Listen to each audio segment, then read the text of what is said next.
All in favor? Aye. Please stand for the Pledge of Allegiance. Pledge allegiance to the flag of the United States.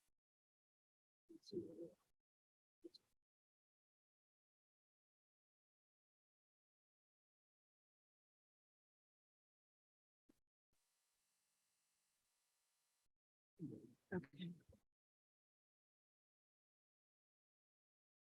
Good evening, everyone. My name is Jeff Nichols. I'm the superintendent of schools, and I want to thank you for coming to the community forum, the fourth one that we've had with regard to proposition number 2. And the proposition reads: the purchase of the Marsden Street properties and the use of capital reserve funds and bonds to fund purchase. Similar to past forums, the goal of tonight's meeting is to provide an opportunity for the audience to ask questions, make comments, and to get accurate information out to the community so that people can make an informed decision. I'm going to try to move through this segment pretty quickly, which is the format, and then move on to a quick presentation from our business administrator, and then move on to the question and answer session. The meeting will run from 7 p.m. until 8:30, an hour and a half.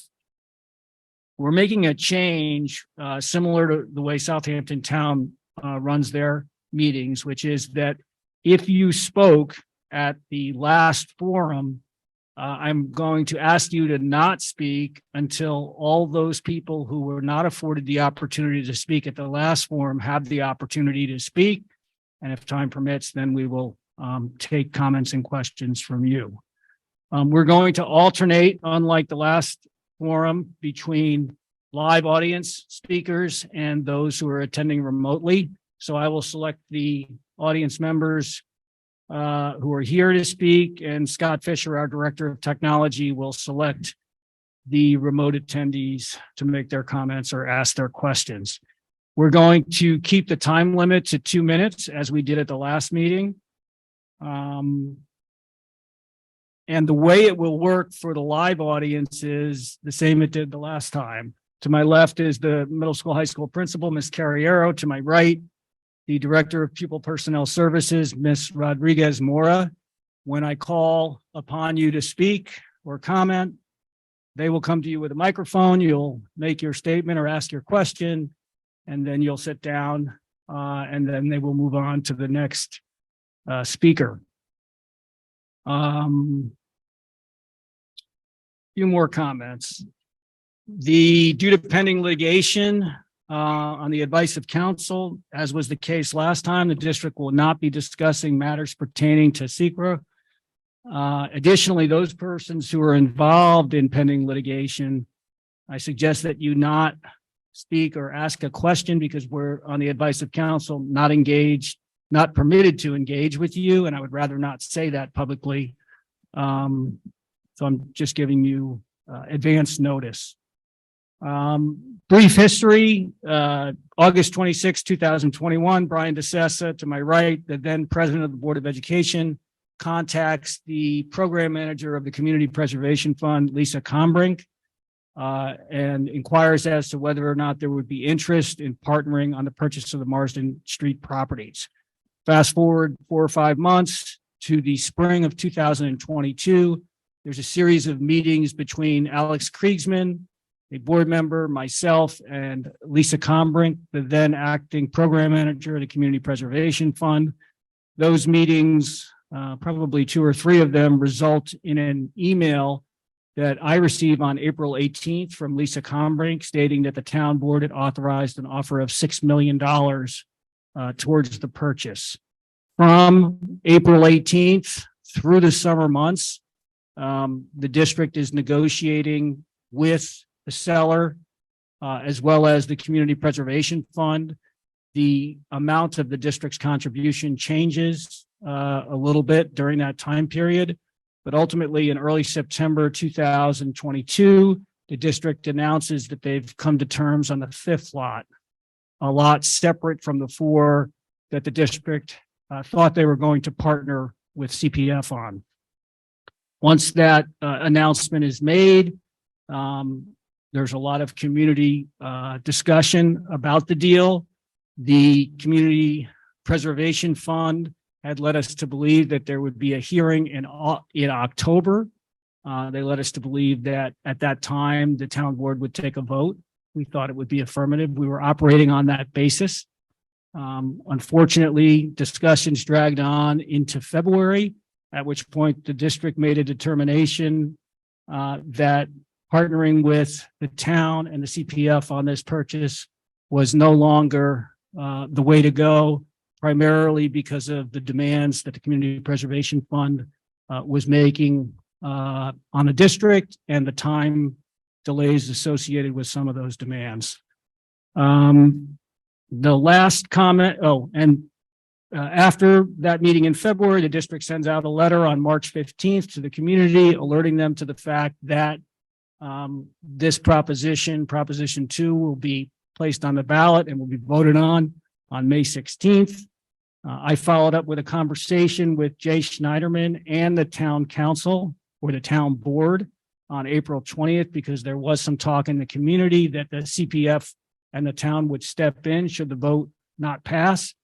Mr. Schneiderman and the town board confirmed that that was not the case, that they did not have an interest in pursuing the Marsden Street properties should this vote fail.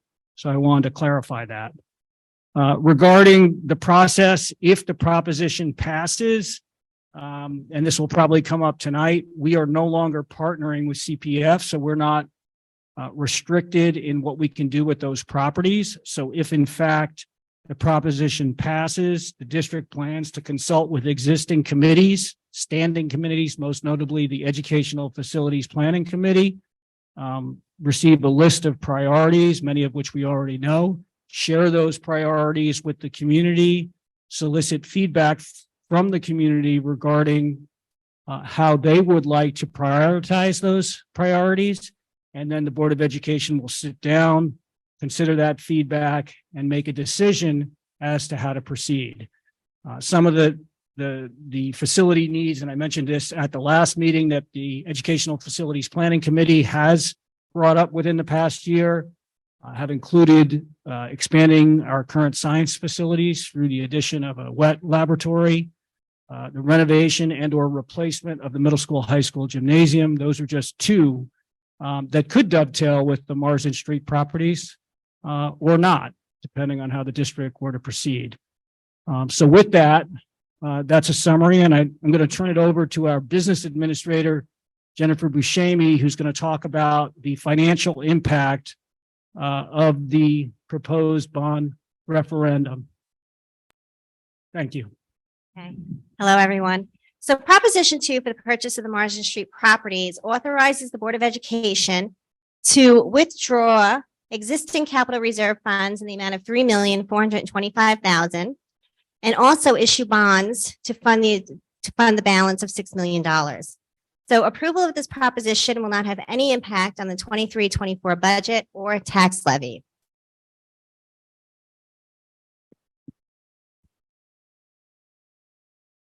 If the proposition is approved by voters on May 16th, the district will begin the process of seeking a $6 million bond anticipation note in July. In addition, they would withdraw the $3.4 million from the Facilities Improvement Capital Reserve Fund, and there is no requirement to replenish these reserve funds. The $6 million bond anticipation note can be issued for up to 5 years before it must be converted into bonds. Interest on the bond is due in year 1, and principal must be paid down in years 2 through 5. The district can convert the debt into bonds at any time during the 5 years if interest rates become more favorable than they are right now. So you can see from the bullet points that the first year we will feel an impact on the budget, and the tax levy is 24-25. The budget impact is interest of $210,000 due on the ban, and the tax levy impact is projected to be $18.14 per year. So for years 2025 going out to 2029, the budget impact is principal and interest on the ban. So you'll see that the impact goes up a little bit, anywhere from $28.94 to $29.20 per year. And then once we convert those bands into bonds from 2029 to 2030, Going to 2043 to 2044, the budget impact would be approximately $41.47 per year for taxpayers. And this is the 20-year projected impact for taxpayers with a home valued at $1 million based on current assessed values and equalization rates. The total would be $756.50 over that period.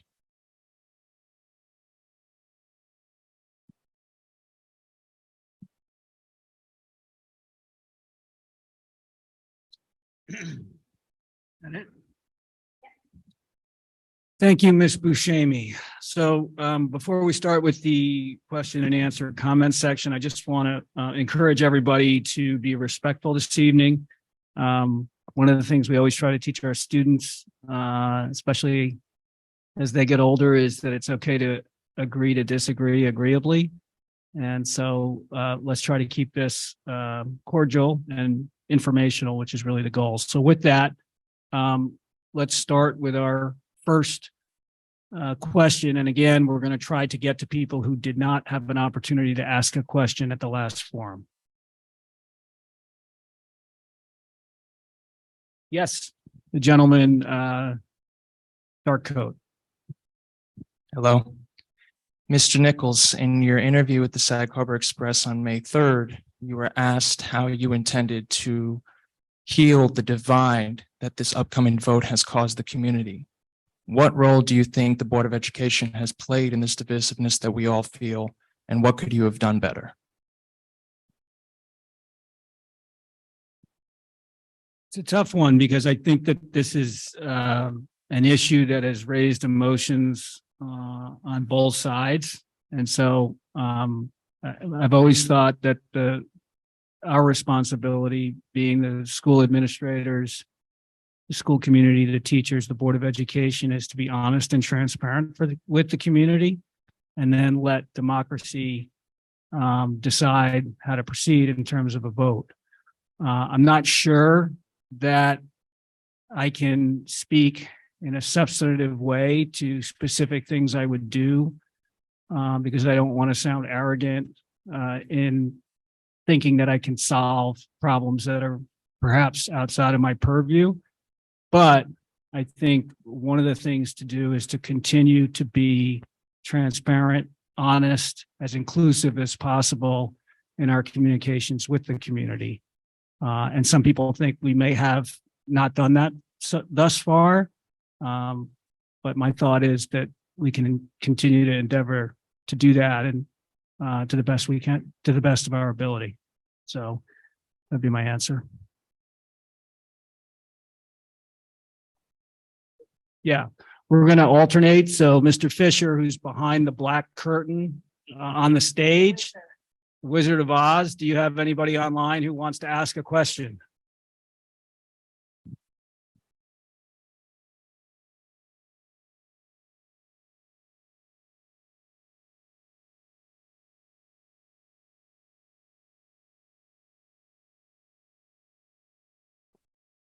Dan Weiss. Hello, I'm a resident of Sag Harbor, and I'd like to know whether you folks have gotten any further in planning if in fact the Marsden properties and Proposition 2 is voted into law. There's been precious little about from you folks at this point about what the plan would be, and I do think that that may in fact be causing a lot of potential conflicts. So I'd love to know what you guys have planned, if anything at all, at this point. Thanks. So, Mr. Weiss, to date, a lot of the planning regarding the facility needs has taken place within the Educational Facilities Planning Committee. So within that committee, they've talked about possible renovations and plans related to the middle school, high school gym. They've also talked about plans related to expansion of the science program, which I referenced earlier. And of course, there was design work associated with our proposed partnership with the Community Preservation Fund that did not come to fruition. So those are the three items that sort of jump off the page at this point, although there are other facility needs as well. We have not, when I say we, the district, since we announced the intent to go forward on March 15th, have not engaged with our architects on any additional planning, because our message to the community was, if this proposition passes, then the next step would be would be to consider the facility needs, consider the community feedback, and then move forward from there. But if any board members want to add, Ms. Cohen? I just thought it'd be helpful to add the context in the timing and how things kind of played out. And as Mr. Nichols touched on the process of the CPF, and then when the school got to a point with the CPF, where, you know, there seemed to be an impasse. The school had agreed to a number of restrictions and differences on the Marsden lots at the time, but then we got to a point where, as Mr. Nichols pointed out, time was no longer working. So we, as I think everybody knows, the land is owned by a private seller. So we came to a decision point. And that decision point that was laid out to us was, we could do nothing, obviously, and just let this go. The CPF didn't work. Or we could do something with the seller to try and, you know, obtain that land. And what wasn't going to happen, unfortunately, was for the seller to agree for us to spend what would be, I'm guessing, a very significant amount of time to properly engage with the community, now that this could be any use. I mean, as Mr. Nichols pointed out, it could be gymnasiums, it could be wet labs. The facilities committee, by the way, may have other suggestions if there's additional land to be looked at that we haven't even thought about yet. And this could be multi-use, it could be many things. So there was no kind of real scenario where that could be done in a short period of time. And the private seller was not willing to wait. He'd already waited way past his expectations. He thought that the Southampton town would be voting on this last October, that he would know if this was happening last year. We were already into March. So basically our choice was try and acquire the land or walk away from the land. And it felt, from our standpoint, it would have been pretty irresponsible for us not to at least give the community the opportunity to increase the footprint of the school. We're in a landlocked area. It's the last contiguous undeveloped land that sits by the school. And this was the last chance we had to give the community that option. And depending how the vote goes, if it votes in favor of acquiring that land for the school, then we can spend a huge amount of time engaging with the community and really doing this process thoughtfully, because the big thing that will have left the room is the time pressure that we've been under. And I think that would, you know, work to the gentleman's comment earlier too. We can do a lot more outreach with the community, a lot more engagement. We can listen to a lot of different ideas. So I just wanted to add that. So let's go with the lady in the front row. I have a simple question. If Proposition 2 passes, will you need to hire additional grounds people to maintain the school's expanded footprint? And how many do you have currently, and how many do you project you will need once you own Marsden? So the answer, thank you. The answer to that question will largely depend on how the district proceeds with the development of the property. So the only answer that I have related to the question you asked was as it related to the development that was proposed initially with the Community Preservation Fund.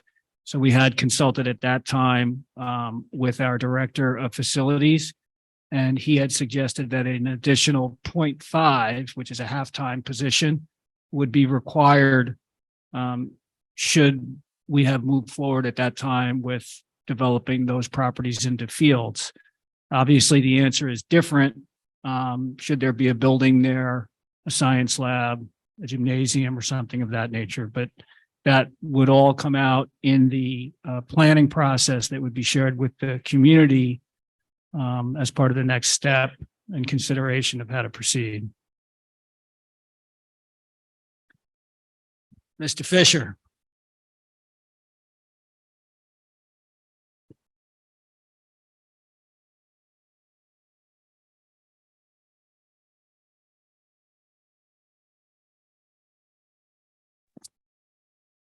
I'm assuming it's Janice Denaud, but I'm not sure. Janice Dono, Oh, I apologize. thank you. I'd like to point out that I think you made an error in your statement about the CPF, because I believe what the CPF and the Southampton trustees said was that they would not come in and usurp the school. But if the bond fails, I don't believe that's the case. But I'd like to get to my statement and questions. I'd like to point out that in the community outreach that has occurred since the middle of the Jewish holidays and right before Christmas, the opposition to this project has been called liars by a number of the board members, 3 or 4, I believe. We've been accused of spreading lies and untruths. Certain members of the board have actually told us that we were saying things that were actionable and made threats against us that they might sue us. So I would say that your community outreach has been an utter disaster from my point of view. We've been silenced. We've not been allowed to speak. You have changed the rules at spur of the moment, including tonight, and not allowed people to express any kind of opposing views for the most part. And certainly there has been very little, if any, dialogue that's occurred on these things. You've been non-transparent. 30 seconds. Here's my question, and I'm not going to be silenced tonight because I had not gotten to speak before. Mr. Nichols, as soon ago as May the 3rd, you said that you wanted a hybrid field, something that could be used more often than the state of the deplorable field behind the school that we paid millions of dollars for a few years ago. So what I would like to know tonight, and I think that voters deserve an answer on this before the vote, is if you will agree to let us know before the vote if this is going to be developed as fields, if you will agree not to clear cut the trees, if you will agree not to have anything other than natural grass in this field, and if you will commit to not developing these fields for more than 2.5 of the 4 acres, which was one of the things that the CPF had requested of you, which seems incredibly in keeping with the tenor Hey, of Janice, a 19th Janice, you've century gone well marriage. over. You've gone well over the 2 minutes. So respectfully, I'll do my Okay, best. would you like to answer the questions, Jeff? Yeah, I'll do my best. Thank you. Thank you. So with regard to your first statement, with regard to CPF, I think you're inaccurate because I did ask Jay Schneiderman, who was with the entire town board, whether or not the CPF had plans to pursue the Marsden properties in the event that the vote failed. And so his answer was an emphatic no, and I heard it from other members as well. So I think that's pretty clear. And again, I had that conversation with him on April 20th. Excuse me, and Jeff, that was during a work session where all members were in the room at that time. Secondly, with regard to the community outreach and you claiming that it was been a disaster and that we didn't consider opposing views, I respectfully disagree. You're certainly entitled to your opinion. With regard to the statement I made on May 3rd, I'm not sure where that statement was, if it was here or whether it was at the Noyak Civic Council, but my comments, speaking for myself on a surface, should the community decide that fields are what they want on Marsden, which is a big if, because we have to go through the consideration of other facility needs and the prioritization of those needs. But when I first approached Massachusetts Park about 1.5 years ago and was talking about a possible renovation plan there, I requested on behalf of the district that they consider a 100% synthetic surface. And at that time, when I requested that, it was based on the knowledge I had of the existing technologies and was driven by the district's facility needs, most notably field hockey, which we were one of the few teams that played on natural grass. since that time, over the last 14 to 15 months, I've learned a lot about other options, current technologies that are really changing the landscape. And so probably about 5 months ago, it may have been 6, may have been 4, a gentleman by the name of Ed Hollander, who had been working with the park as their designer, sent me an email and said, basically, Jeff, I'm aware of a technology that might address the needs of both sides who feel very passionately about surface issues. Would you be interested in learning more about it? And I said, Ed, certainly. So he introduced me to several people affiliated with a company out of Europe, the Netherlands, which has very strict environmental regulations. And the company came in and presented. And at the time, the presentation that they, presented to the Board of Education centered around a product that was 90% natural grass and 10% synthetic. And the benefit of this product was that you had about a 300 or 400% increase in usability, so that you wouldn't have a field that would ultimately be in poor condition if used very frequently. They also talked about an additional product named Drain Tank, which also helped with keeping a healthy surface and was environmentally friendly. The last thing that these representatives mentioned was that they anticipated that in June of 2023, that the 10% that was currently synthetic would be plant-based. So that in June of 2023, there would be a hybrid surface available that was 100% organic.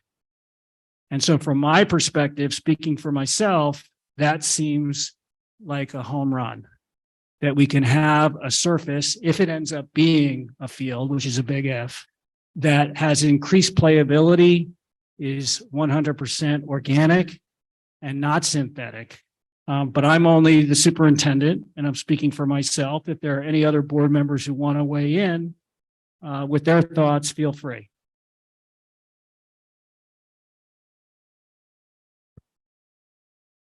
Thanks. I just want to add to that, the suggestion that anyone's been silenced couldn't be further from the truth. We've had meeting after meeting after meeting about this. People have the opportunity to speak at forums, school board meetings, newspapers, and lots to say on social media. And I haven't heard the word liar, but said by anyone on the board. But as everyone knows, there's a small group of people who live close to the project who have been very vocal opponents. And they have every right to do that for any reason they want. But the same group of people has repeatedly made false statements about the cost of this project. And when they do that, we have a right to respond. I would submit we have an obligation to respond. We as a school district, as a board, have an obligation when someone is making false statements. And Mr. Pagano, who's in the audience tonight, was interviewed by the East Hampton Star and had said that the project cost $26 million. He was asked why. Enough. And he's, if you want to speak, you can raise your hand and you'll get a turn. You can, I'm going to ask you to not interrupt me. So it was clear that the number was false. And people continued to put that sign up in front of their house. That's a false statement. And so when someone makes a false statement about something that's in front of the public, I'm going to correct it. And it's not a personal attack. And it's not calling someone a liar. It is correcting a false statement. And that's why I did it. Thank you. No, excuse me, ma'am. If you don't sit down, I'm going to have to ask you to leave. I'm not going to have that happen in this room tonight. Just put your hand up and we will get to you. We will get to you. I'm not finished answering Miss, I want to mispronounce her name, Janice's questions.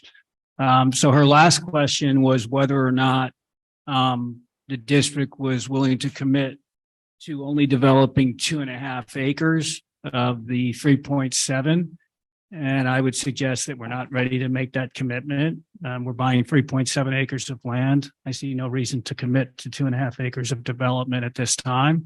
What I would say is that the district will endeavor to be good neighbors, as we always have.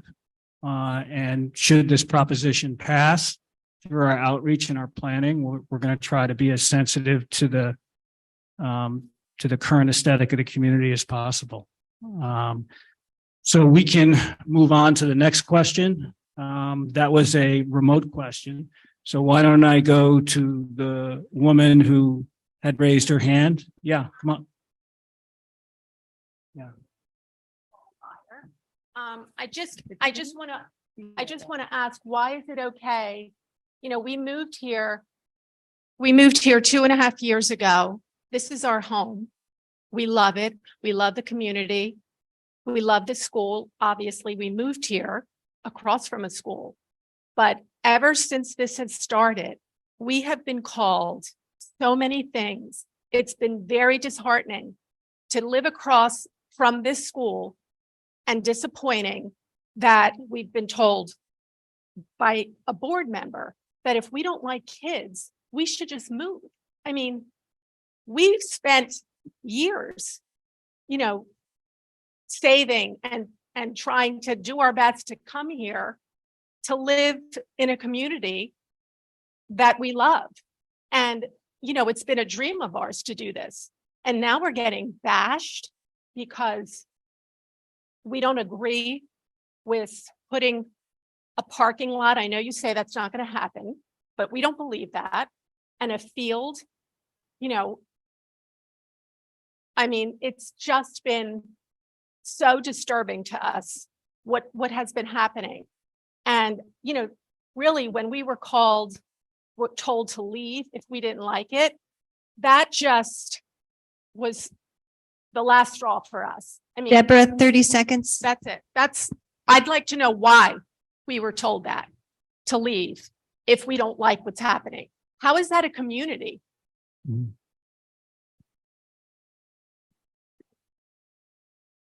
So unless anybody wants to speak to it, I think you had already sort of addressed it. I think we should move on to the next question, which is online, unless you want to say something. I just want to say that I think, excuse me, Miss, I'm not going to ask you again. Please do not have any more outbursts. I will ask you to leave. That is your final, Steve, that is your final warning. Thank you. I just want to say that I think the term liar has been thrown around a lot, and it's very unfortunate. But for us, when we speak of that, when we see signs that say, vote no on $16.9 million, that is not what you're going to the polls to vote on. You are voting to transfer 3 million plus out of the reserves and to vote on a $6 million vote. It is not 16 million. So for us, that is not factual. So is it a lie? Is it not factual? Is it your version? Our version is factual. It's a $6 million bond. That's what's going up for vote. So I apologize for anybody who feels like we've assumed that you're lying, but for us, it was, we see a number on a sign and it's not what we are putting out there. So you're right, Jeff, we can move on, but I just want to make that clear that if you're offended, I apologize for that as the board president, but that is, we are volunteers, we do our best, and we've been called lots of names also, but we do it because we love our community and our kids as you do. So I just want to end it there. So thank you. I'll just add as well. Yes, that comment was directed at me and I'm going to respond to it.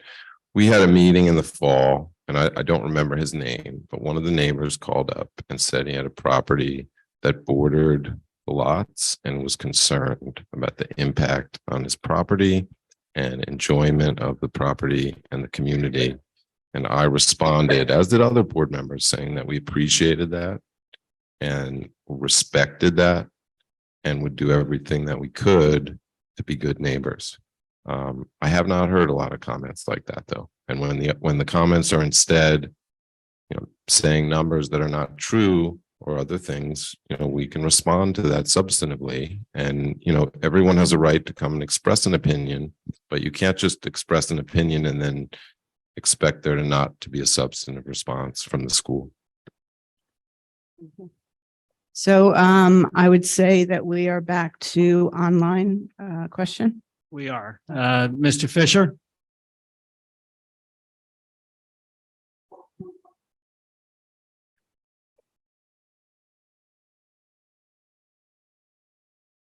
Nobody, Scott? Great. Okay. Okay, so let's go to the gentleman right there with the hand that's very high up in the air. So I actually went to Sag Harbor Elementary School. I have to say it's a great school, and I actually agree with that gentleman's comment.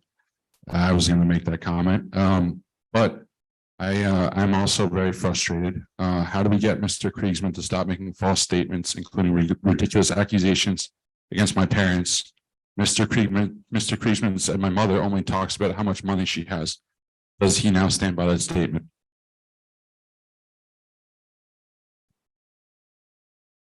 We're not going to. I prefer not to. Okay. I'll just clarify that that was not a statement made by me. We're not going to have people from the audience. Again, I'm not going to have comments unless your hand's up. And I see we have a woman over here with a black sweater. Well, let's just stay with, that was one live audience member. Let's go to Mr. Fisher. Any remote questions? Somebody had her hand up.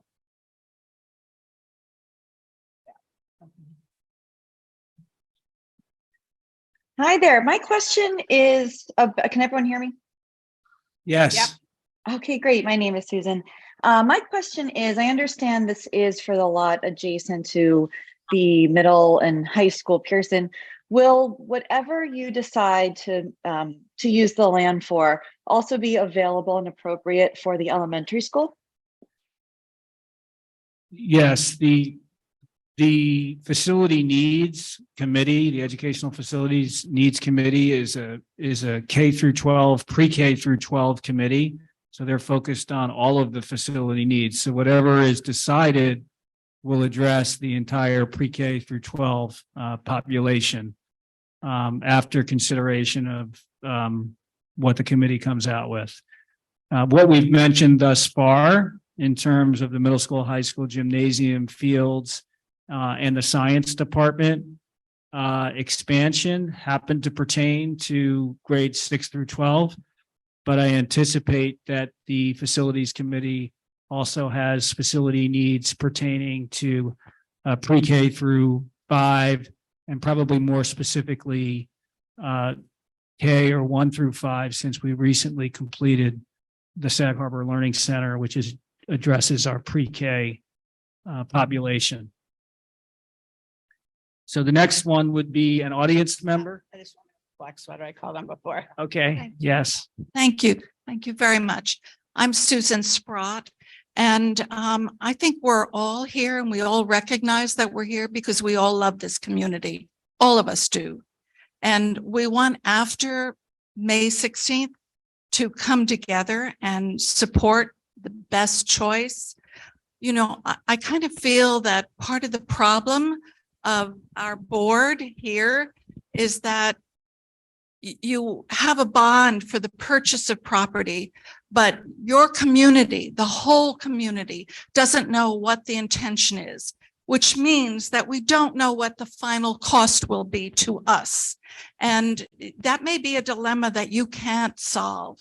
But those of us who have been in meetings have seen the majority of parents with children presently in the school system wanting very much to have fields there, and anything else that supports having fields there. So we who may feel that we're not all together there in support of that, are left with this leap of faith that you're not presenting the whole story to us, that only when you decide with the community, which probably means more the school community, what that cost ultimately will be. You'll come back to us with another bond, and that'll be a different price, and it'll be a total price, and nothing in Sag Harbor Village is assessed. at Susan, value 30 of $1 million. seconds. Okay, the other thing is, I want to see this property used by everybody. I want to see it as a passive park. I always have wanted. I see this as students and teachers, community with the environmental specialists we have sitting there as an opportunity to explore as caretakers of this environment, what we can do in the future. And at the same time, I Thank you, see our- Susan. Your time is up. Thank you. Thank you, Ms. Sprott. Any online? I do believe that there's someone online, but you might want to let people know that we're not going to allow people to speak a second time until we've gone through everybody once. Correct. Yes.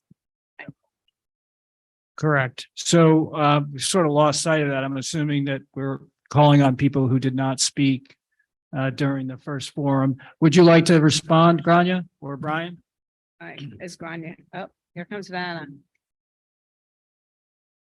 Thank you for the comment, Susan. I think you're right from a variety of ways.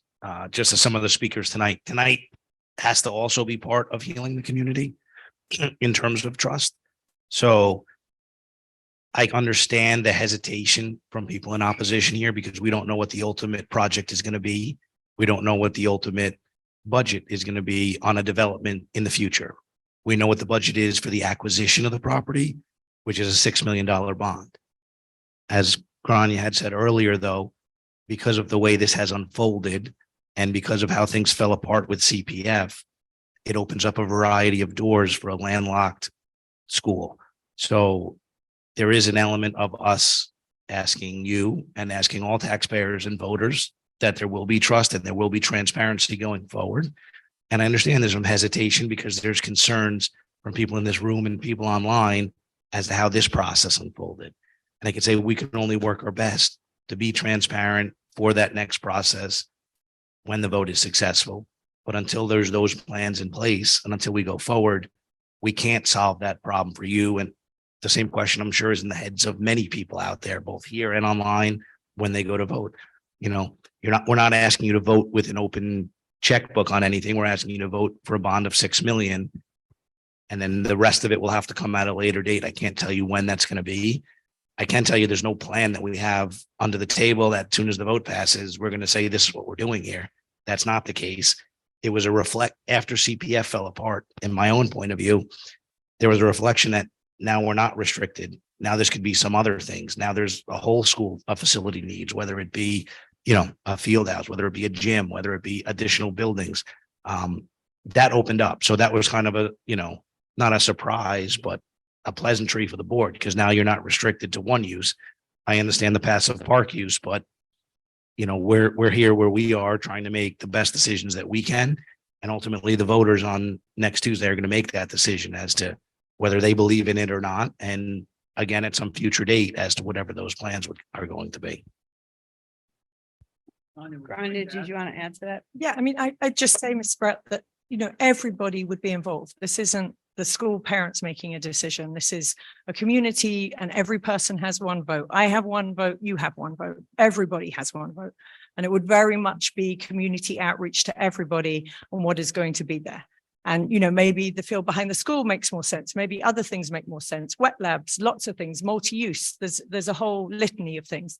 And if the feeling is whatever's proposed, you're not comfortable with the cost, maybe it makes sense just to sit on the land and wait. I mean, if this land had been purchased 20 years ago, we'd all be so happy that happened. And I suspect there'll be the same thought in 20 years' time. And that thought will either be, thank goodness the land was purchased. Imagine if we didn't have that, or it would be, oh, what a shame these 5 houses we're looking at could have been part of the school. And so, it could go either way, but everybody has a say and that will be the same going forward. And I just want to add just on the CPF, while the whole process was difficult, I mean, from all sides, it was difficult for us. It was difficult for the Southampton town. A huge silver lining came out of that.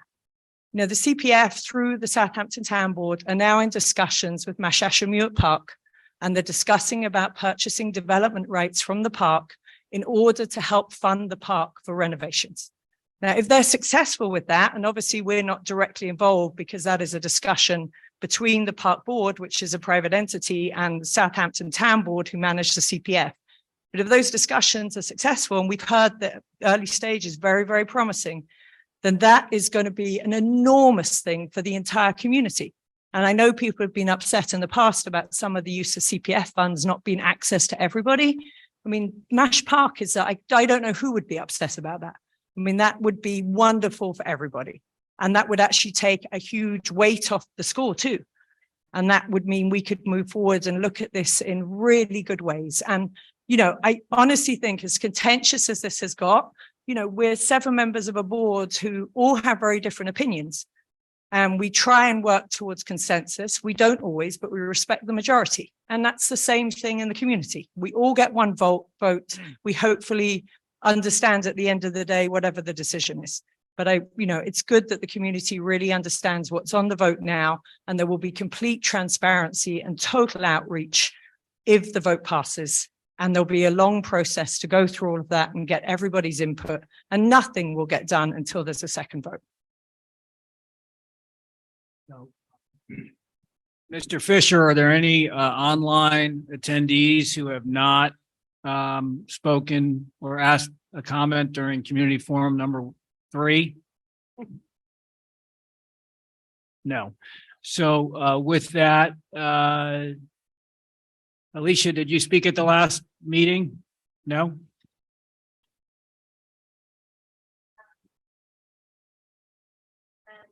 I just wanted to share a story. I was in Southampton today, and I met someone who was on the school board in Southampton 20 years ago. And I was telling her about Marsden and what's been going on. She asked me a few questions, and she said, you know what? 20 years ago, we tried to do the same thing in Southampton. There was a piece of land next to the school. We tried to buy it. And no one, you know, I don't know whether it was a vote or it didn't pass, but she said, you know what? That became a development. And now today, all of our administrative offices had to move out of the school, and we're searching for office space and we can't find any. So this is just another example. In 20 years from now, we might be at a place where something like that comes up, where all the administration has to move out because they need the extra space for classrooms or whatever. And we have it right there, whereas opposed to they're going to be in an office space down who knows where that they can afford to buy or rent a place. So I just thought that was very interesting. So now Southampton administrators are next to the car wash in Southampton if you're looking for them. So thank you. Thank you. Let's go to the gentleman in the very back there.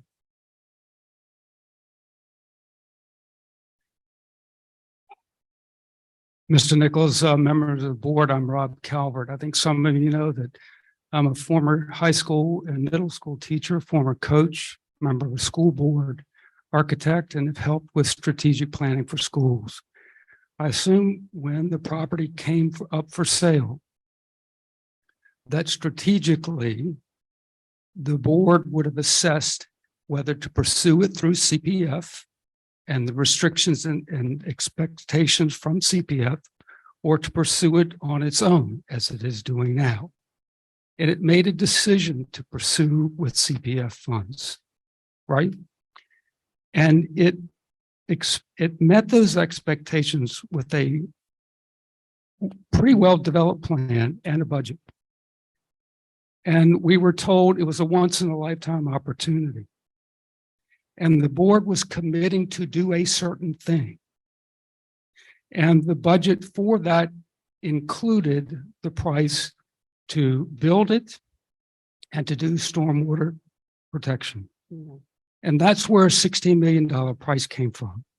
Now, although the board withdrew from that agreement with the town, what the town did was to set a standard of public accountability.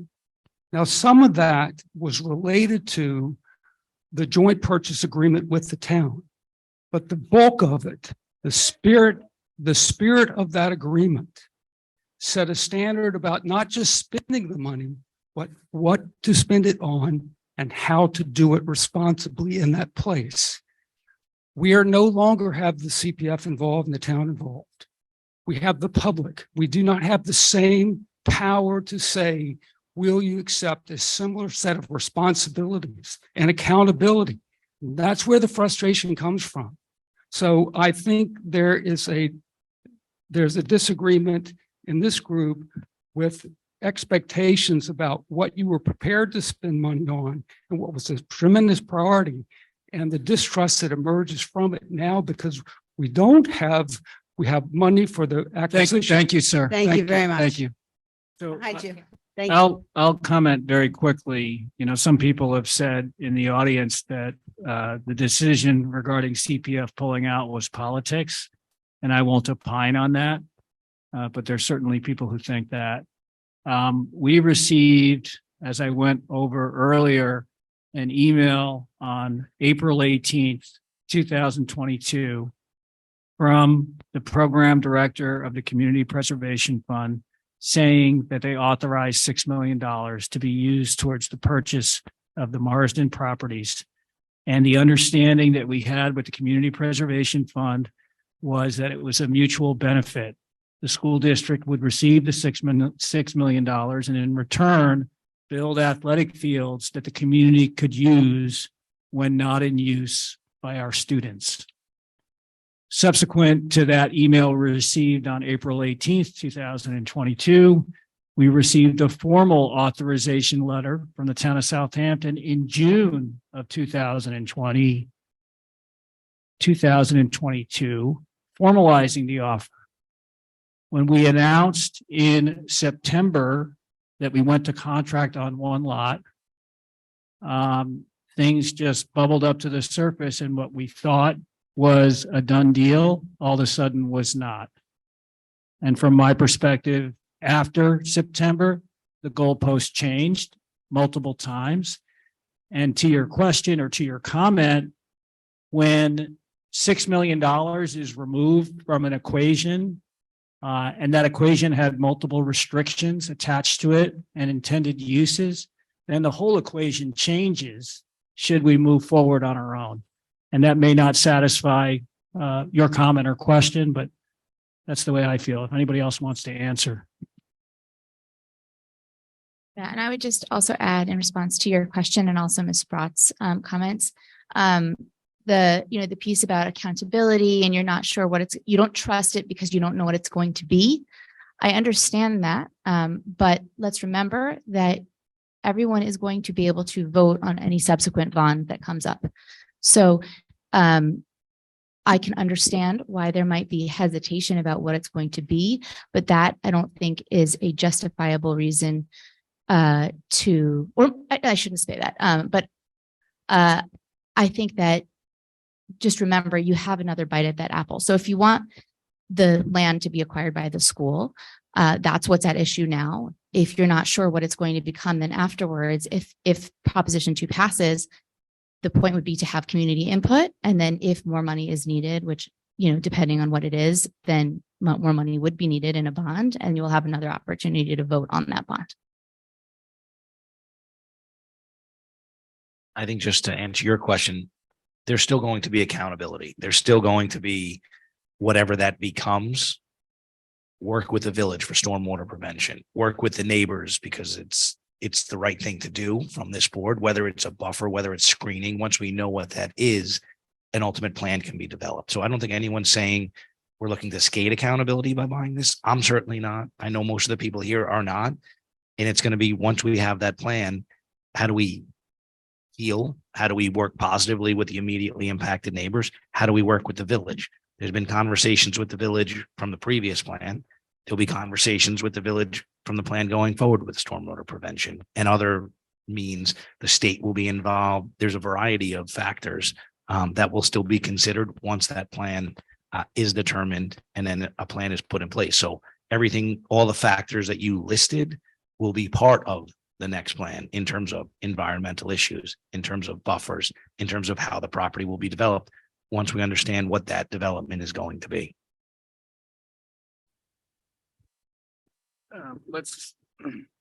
let's go to the gentleman that's seated to my left, Mr. Marsali. Hopefully just a simple question. I've seen a lot of dialogue in town wanting to better understand the pricing for the land. And I don't have a deep understanding of government purchases of land, but I do think it's a little bit more complicated than when a private individual does. So I would like to better understand how the pricing for the property was established as far back as, when you started with CPF. So the way that the Community Preservation Fund operates is they go out and get 3 appraisals. So there were 3 appraisals that the town obtained regarding the 4 Marsden lots. And those appraisals were, I would say, congruent with the value that the district is ultimately paying for the properties. And I say that also including the 5th lot, which the price of $700,000 for 3/4 of an acre in the village is below market value. So when you add it all up, it aligns, I think, favorably with the appraisals that were done by Southampton Town. And those appraisals, I think, are foilable. Not, yes, I think they are from the town of Southampton. Mr. Fisher, are there any remote attendees? So let's move on to in-person attendees who did not ask a question at the last forum. Hi, thank you very much. My name is Kathleen McGuigan. I have been a tax-paying property owner in Sag Harbor proudly for 39 years. I don't live anywhere near Marsden Street. I live on the other side of the village. And there are a lot of us who do have questions. I'm echoing what has been said a lot tonight, that there was incredible months and months and passion over the needing of a field and for the students to be more competitive. And all of a sudden we're being asked to vote for, we don't know what's going to go there. And though I really appreciate how many people on the board are talking about community outreach, community engagement, as Mr. Nichols said in the last forum, the fact of the matter is whatever is ultimately built, should the proposition go through, does not have to go in front of any village boards, whether it's planning for a field or a building, a gym, a science center. And it is a development that's going into a residential neighborhood. You are hemmed in, but on the other hand, you're completely surrounded by residential streets. And I think it's a problem for a lot of people, including people who are not in the neighborhood, but in the entire village. Thank you for your comments. How about the? Jim, Go ahead. I would like to answer that. We did a building renovation in 2001 that I was part of, where the middle school gym was built. And that was then a residential area. I mean, it butts right up to houses. So we have never had to go in front of a village board. And I've been involved in 5 renovations here. So it's just what happens with schools. But I can assure you that this board is committed to being good neighbors, as we have been in the past with our past renovations. So I just wanted to let you know that. Thank you. I will say that I have had discussions with a village trustee regarding coordination as it pertains to a stormwater management plan, and have even talked about, and obviously this would be pending board approval, working with the engineers that the village has worked with for the last 3 years minimum, so that we can have a coordinated plan. It is correct that we being the school district is not required to go before the ARB if it was a building, or what's the other committee that would pertain to land? The planning board and zoning. But we certainly plan on consulting with them in an advisory capacity, knowing that it's not binding, again, with the goal of being good neighbors and being cognizant of the fact of what you just said, that we're a school in the middle of a residential area. And to the extent that we can do something that fits within there, we're going to endeavor to do so. So how about Mr. Fisher? Is there any, I can't see behind me, so I'm asking the question, is there any online attendee who has not asked a question who wants to ask one? Okay, did Sudhir speak at the last session? No, so let's turn it over to Sudhir.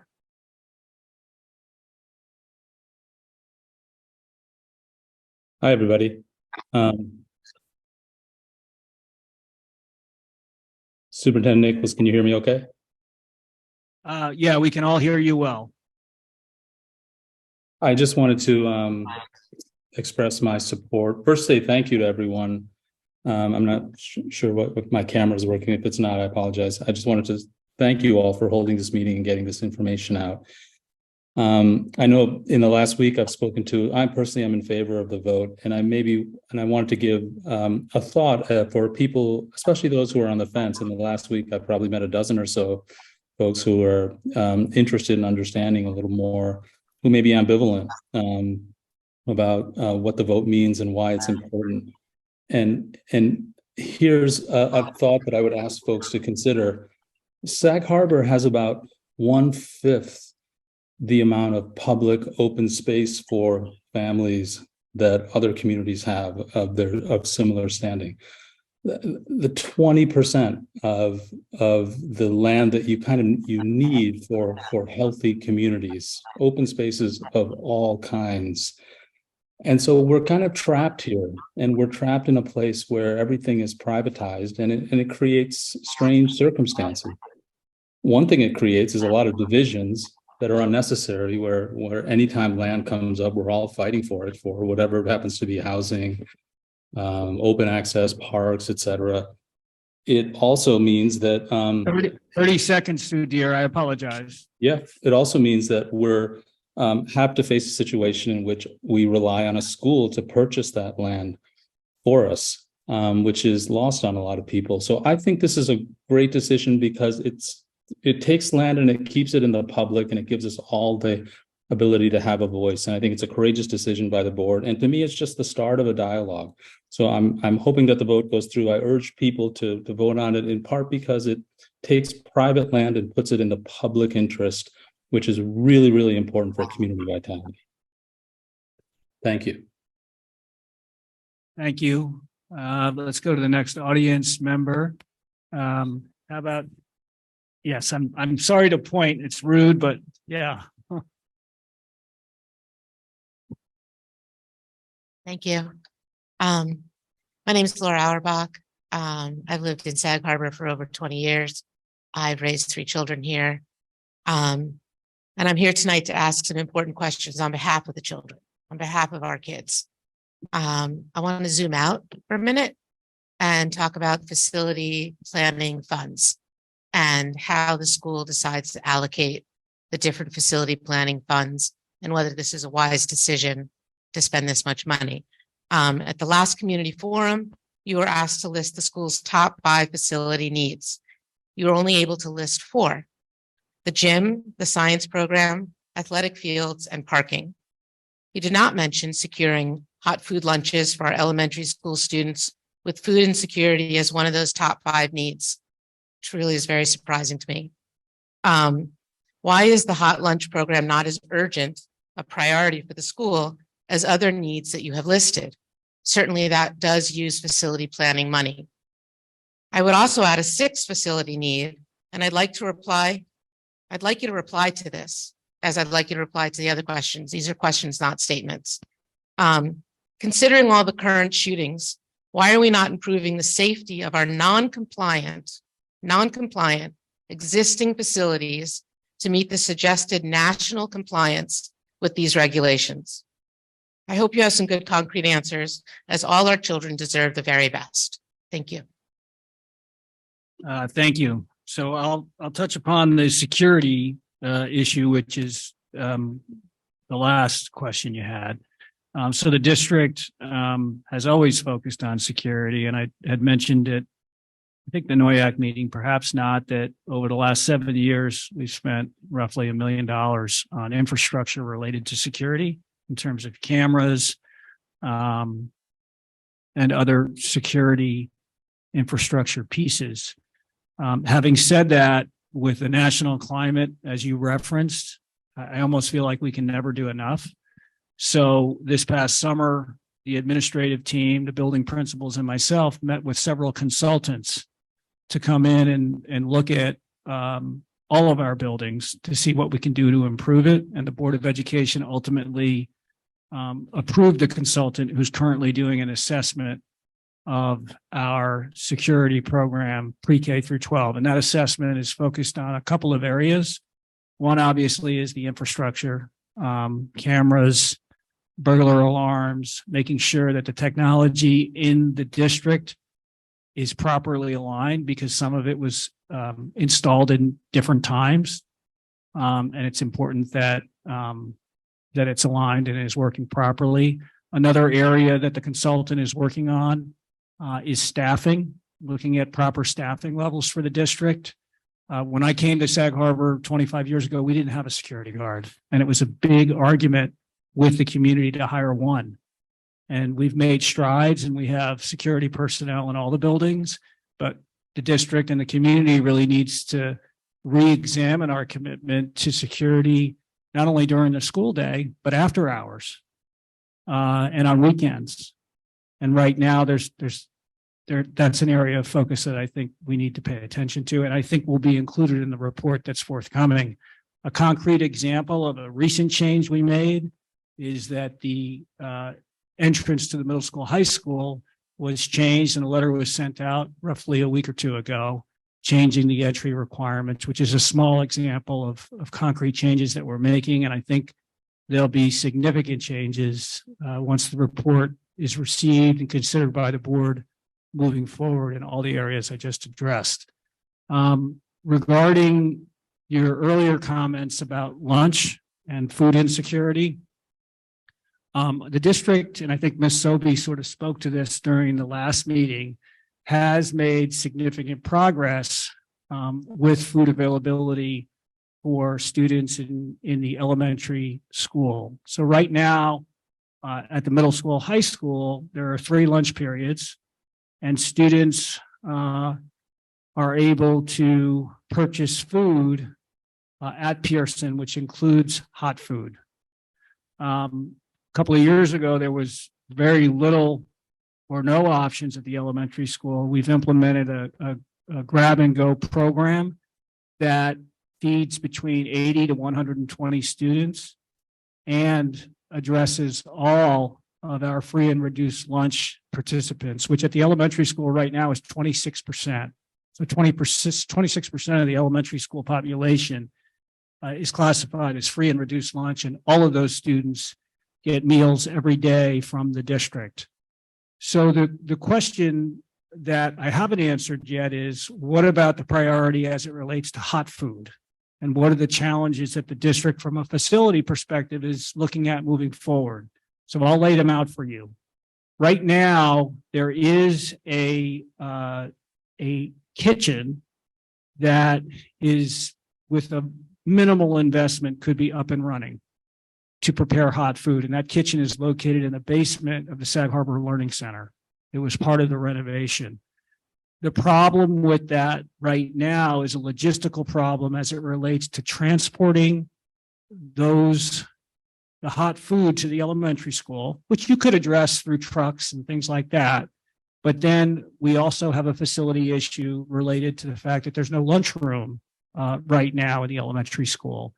So earlier someone asked, are the facility needs only 6 through 12, or are there other facility needs at the elementary school? The answer to that is there are facility needs. A lunchroom is a perfect example at the elementary school. So right now, if we were to implement transfer of hot food to the elementary school, logistically, we would have to deliver it during 3 different periods to as many as 50 different classrooms, which based on my discussions with Mr. Malone, and we've had multiple discussions, right now is a hurdle that is a little too high, but we're continuing to focus on it. But I want the public to know that we've made tremendous progress. We're aware that this is a priority. It's something that's very important.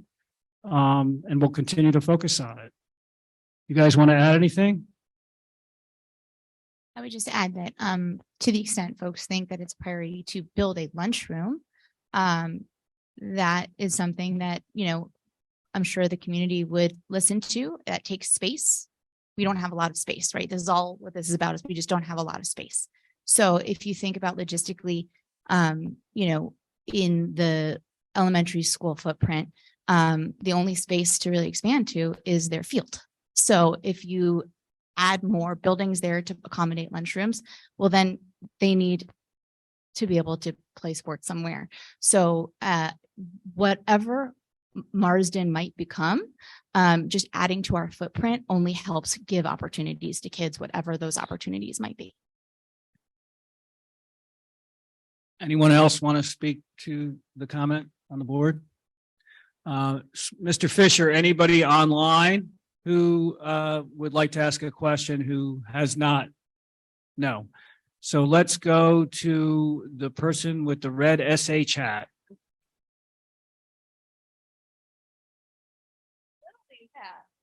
Okay. I was at my son's Little League game tonight at SYS because the Bridgehampton Sag Harbor Little League team doesn't have any home games in Sag Harbor because we don't have the space. And a lot of those parents just wanted me to express that they would be here tonight if they could be, but they wanted to stay at the game. And I just get bad mom award. So I'm going to read actually my letter to the editor. My name's Michelle Leo, for those of you who don't know yet, but I think that might be known. So this is a letter to my community elders. By now, many people know my name associated with what has become Marsden madness. And I freely admit I am mad and frustrated and hot under the collar. However, that is not my only emotion. I'm sad, I'm disheartened, and I'm disappointed in fellow community members who continue to participate in efforts to derail this proposition from passing.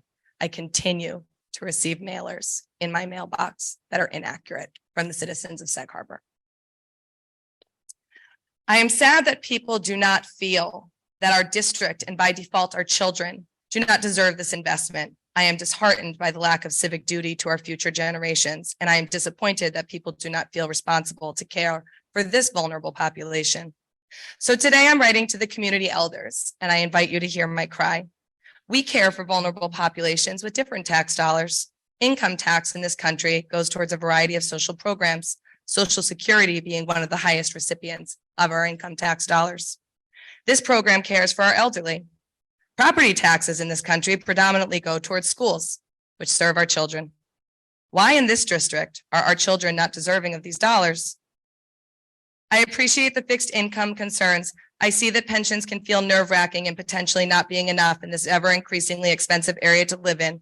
But I would offer that these pensions are also taxpayer funded. Social Security is too, as we know. Furthermore, it is imperative to note that our school district adopted a resolution to authorize an increase in exemption from school property taxes for qualified low-income senior citizens and persons with disabilities in this February. Accepting a small increase in our tax dollars, or possibly none, depending on income level for our children, is a direct way to pay it forward. Thank you. Anybody else from the audience? Yes, the gentleman in the back.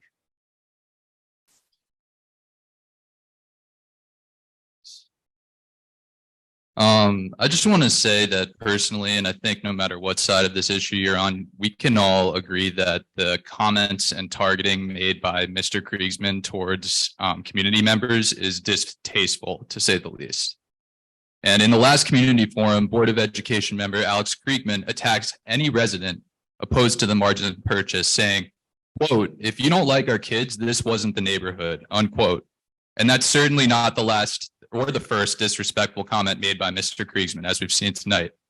Mr. Nichols, you say that you want to lead by example. So does every other board member stand behind these hostile comments made by your fellow BOE member? And I would like to hear from each of you on this.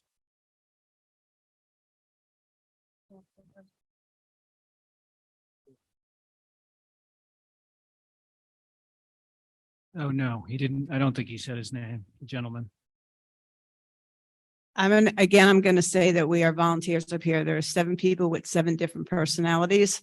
I don't control anybody or what anybody says. I encourage people to be respectful at all times, as I have had conversations with each and every board member. They have with me. So at this time, I can only speak for myself and take responsibility for my words and my actions.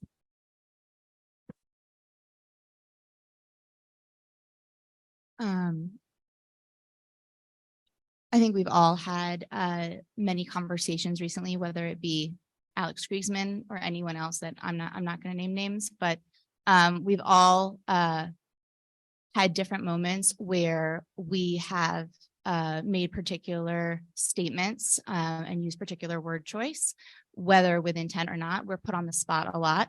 And Mr. Kriegman has been an amazing board member for the last 6 years. I fully support his next 3 years on the board. I do think we can do more to try to work together in this community. And I would like, going forward, to the extent that Proposition 2 passes, if community members provide input that is productive with respect to what is being done with the land, instead of making false statements, then I think it will be less necessary to correct that misinformation in a pointed way.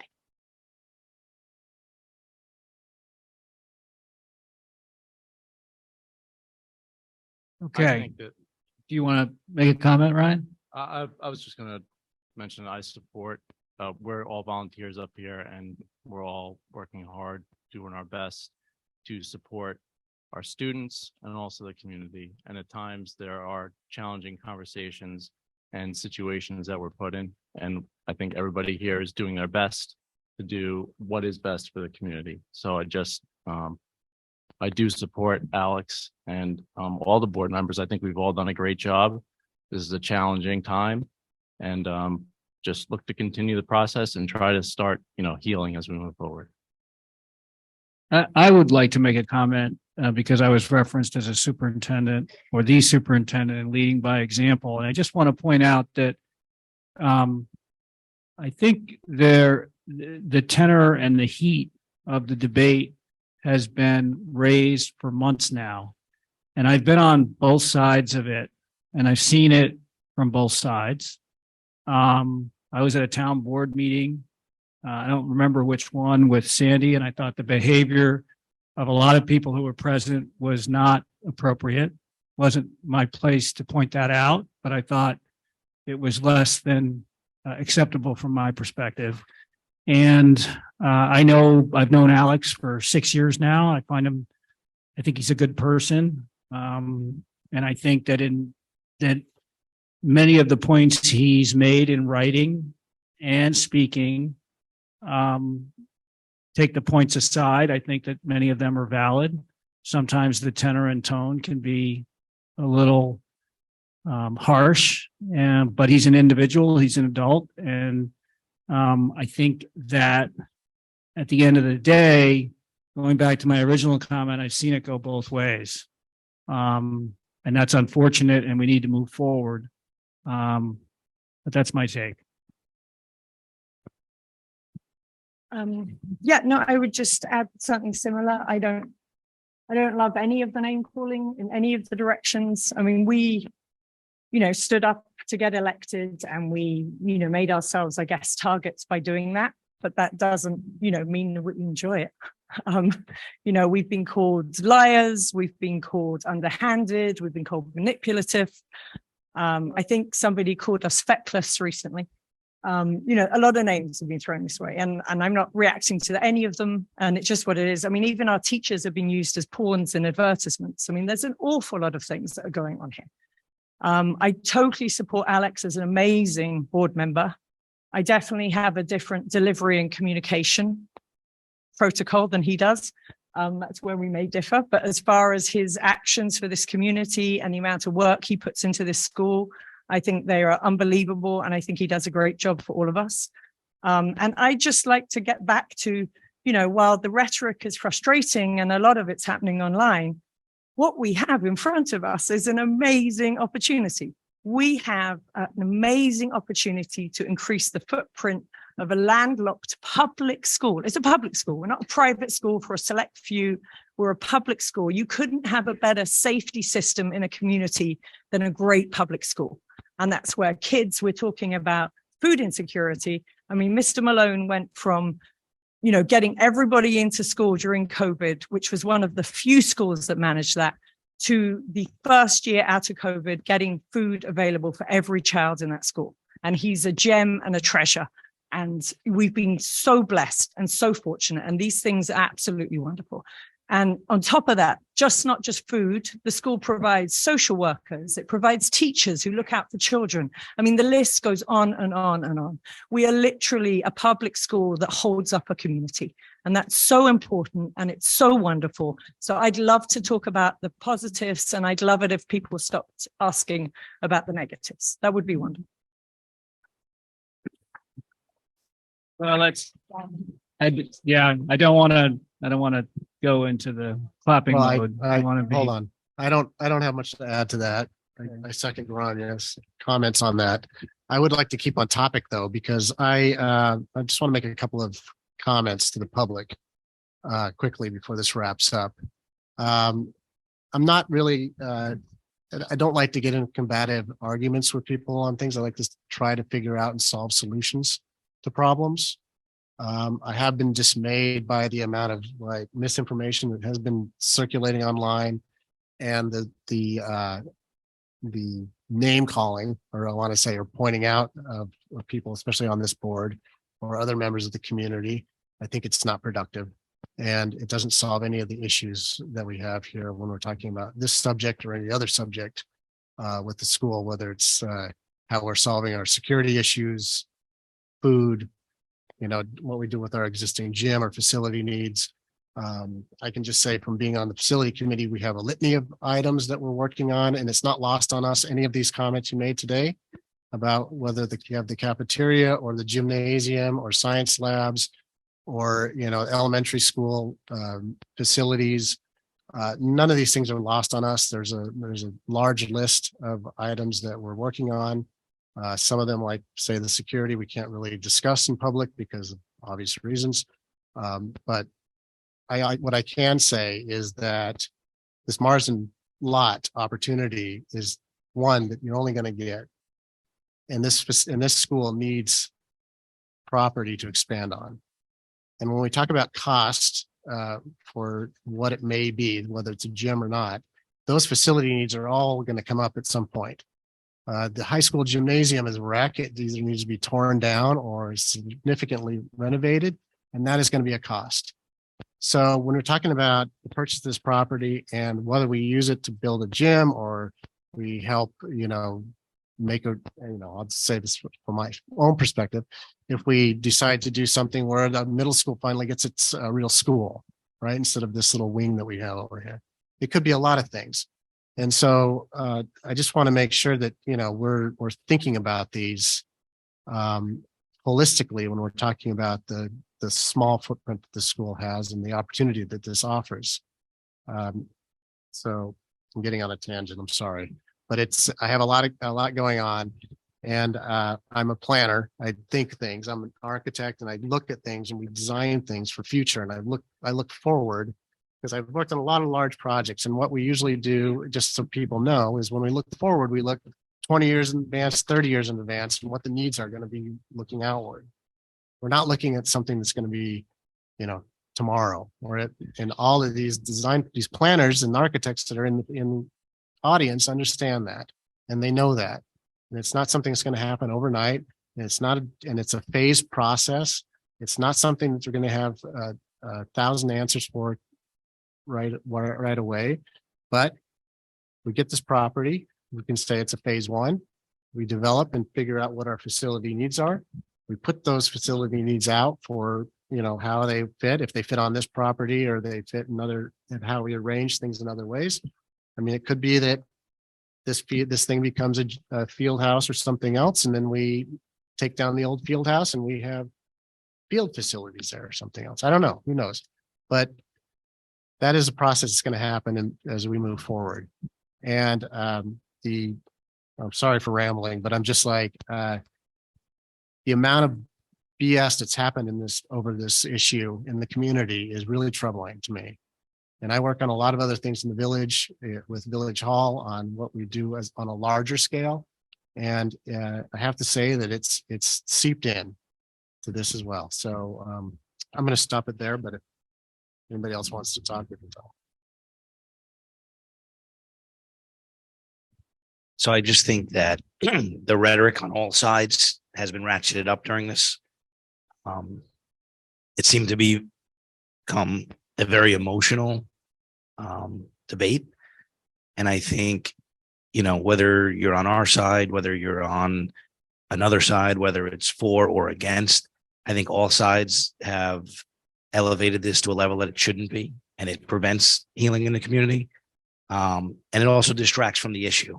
So, you know, I think on all sides, there's people out there that are trying to distract from the issue. And then if anyone wants to talk about the actual issue in a meaningful conversation, we can do that. I think Alex has been a tremendous board member. You volunteered to come up here and get shots taken at you for free. So that's, you know, a joy, and you try to make the best decision you can. And to those people, I say, you know, if you want to play Monday morning quarterback, then you should run for something and get elected and participate, and don't sit behind a computer and throw shots when, you know, everybody's here. You come and you face whatever you have to face, and you do the best you can. Everybody makes mistakes. Everybody makes different decisions. I'm not going to agree with all of your decisions. You're not going to agree with all of my decisions, but we move forward. So, you know, to that, I'd support Alex, you know, in every way, if that was your question. But I think it's circumstance based, and, you know, we need to focus on the vote and what's at hand here, and think about where you're coming from and how we move forward after this is successful on Tuesday. Thanks. I appreciate the support. Comments that I have made have been substantive. There are people who are opposing this project, which they have every right to do, but there have been false and misleading statements which have been made and repeated, and I responded to that. I responded to it at the last forum. I responded into a letter to the editor. I responded to it tonight, and I stand by all of my comments. Thank you. So the time is now 8:27. This is scheduled to end at 8:30. Let's entertain some questions. Ms. Casada? I was thinking about accountability and responsibility. Each of the board members has been elected by hundreds of people because of their particular interest and their particular strengths, and for their judgment and devotion to the community. So I put my faith in the larger community who elected all of you and who selected Mr. Nichols as a superintendent who's been here for 25 years. The land on Marsden is a once in a lifetime opportunity. I can tell you that my late husband looked into it when the big construction project was going on here, where we built the library and science labs, et cetera. First was the academics, then was coming the other activities of students. So this is not a new idea. And I think it's a wonderful opportunity for us to expand our footprint, not rush into anything, and listen to everyone, take facts into consideration, take opinions into consideration, and most of all, take the needs of our kids into consideration, because that's really what we're all about. And I have faith that our community, including old people like me, will come together always in the best interest of our kids. And I know that this board is doing that. Let's go with Mr. Malia. Chase Malley, I'm the president of the Teachers Association of Sag Harbor. NYSET has a campaign going on right now. It's called Public Schools Unite Us. And I think too often in the Marsden debate, we've allowed ourselves to kind of group on one side or another. And one side trusts the school board, the other does not. And we did a poll among teachers back in December. And by an 8-1 margin, the teachers, for the first time that I can remember, decided to make a public statement about something contentious. And the reason they did that is because they thought that Marsden was an opportunity to help the children of this community for generations to come at their own expense, potentially, because money spent on Marsden can't go into contracts, at their own expense in terms of taking a public position that may not be favorable. Recently, we did another poll. Poll was this week. The support among teachers for Marsden has increased.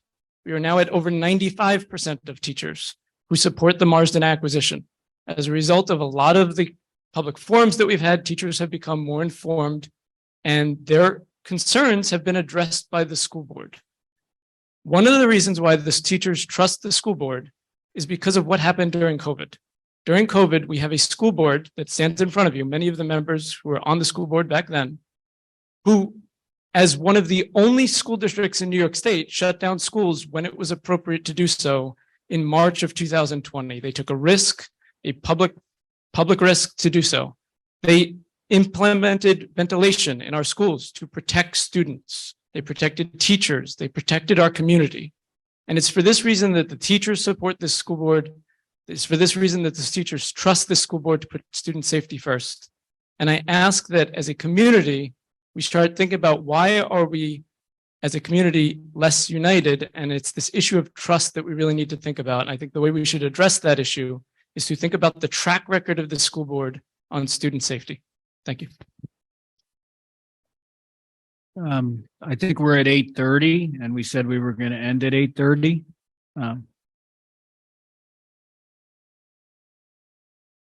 Okay.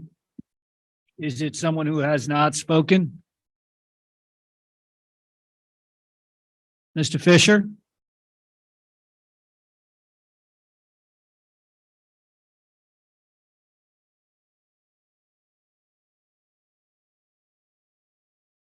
Let's let this person speak. If it's someone who already spoke, then we should not be considering a second time. I don't think she's. Yeah, if it's someone who has not spoken at the former forum or this one, they should be. We have it. I got it. Okay, so they should be able to speak. Hello, can you hear me? Hello?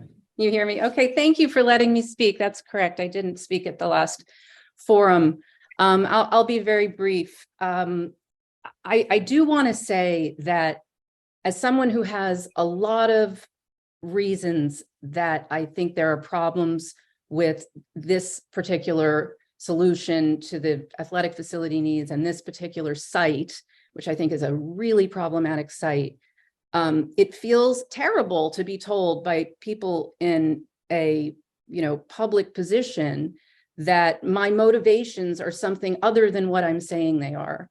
I've spoken about a lot of reasons. I only get 2 minutes, so at various times I've spoken about different things. But I hope that you would trust me that I'm speaking from my heart.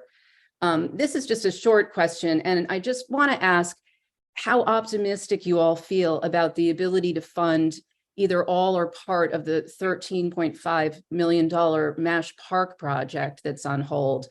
The park apparently only has lots that do not have development rights to sell to CPF. So it doesn't look like they're going to be getting money to do the renovations themselves. Are you concerned at all that you're kind of betting the farm on this one field? It's two sports, I guess, at the expense of all of those that are played at Mash Park. Karen, 30 seconds. I think that your other two options, the gym idea, it certainly makes more sense to preserve and renovate than to knock it down and build a whole new one. And I think wet labs, that could be just classroom upgrades rather than building a whole new building on a difficult site. Thanks for letting me speak. Yeah, so you're welcome. Just to comment on your statement about the status of the Community Preservation Fund discussions with the park. As we stated earlier, we had received some positive news related to that, but I can't speak with any great degree of specificity. What I can say is that in light of the proposed acquisition of the Marsden properties, the school district has had discussions with the park board negotiating committee about the scope of any funds that we would spend in renovating the facility. And it's not at $13.5 million anymore. We've said consistently that we intend to have a long-term relationship with the park, which we do. We're very lucky to have the relationship. I don't want to speak in detail, but we have had discussions with them about scaled down plans. They're well aware of it. And we're moving forward with those. We're sort of on hold until this vote happens, so we have a clearer picture of what the future holds.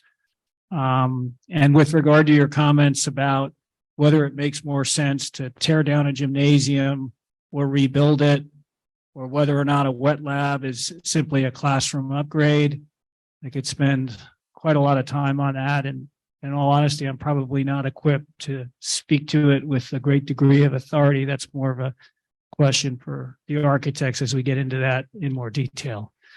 So with that, that ends the session for this evening. It's 8:35. Pardon me? This ends community forum number 4. I don't believe the board is planning on another forum between now and the vote, but I don't want to speak. Excuse me. Excuse me. I'm so, excuse me. Mr. McLaughlin, thank you.